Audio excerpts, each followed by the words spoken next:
7h37, payer sa taxe foncière, ça peut attendre. Faire la vaisselle, leur passage, promis, je le ferai demain. Bienvenue dans le quotidien d'un procrastinateur. Vous savez, repousser au lendemain ce qu'on peut faire le jour même. C'est votre cas, Dimitri, ou pas? Écoutez, à chaque jour suffit sa peine. Voilà ce que je vous répondrai, Romane. Bon, moi, je plaide coupable. J'avoue que le ménage, c'est un peu mon point faible. Une chose est sûre, on l'a tous fait, allez, au moins une fois.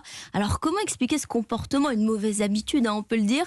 Une équipe de l'INSERM, de la PHP et du CNRS se sont posé la question et les chercheurs ont identifié la zone du cerveau où tout se joue. Yasmina Katou. C'est juste derrière votre front qu'une partie de votre cerveau s'active pour répondre à la question « Est-ce que je fais cette corvée maintenant ou est-ce que je la reporte à demain ?» En quelques secondes, le cortex singulaire antérieur fait un calcul coût-bénéfice. Chez les procrastinateurs, ce calcul est fait d'une certaine manière.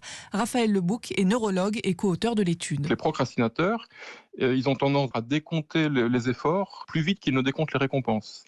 Quand ils imaginent de repousser une tâche, la tâche leur paraît beaucoup moins pénible à envisager, mais elle n'est pas tellement moins récompensante. Alors qu'une personne qui a tendance à peu ou pas procrastiner, décompte les récompenses plus vite que les efforts. Imaginer de repousser la tâche dans le temps, ça lui paraîtra tout aussi pénible. Et donc il aura tendance à la faire beaucoup plus vite. L'étude ne dit pas si l'on est procrastinateur ou si on le devient avec le temps, mais cette découverte sur le mécanisme de procrastination pourrait aider à développer des stratégies pour ne plus reporter des tâches au lendemain. Yasmina Katou, spécialiste santé d'Europe.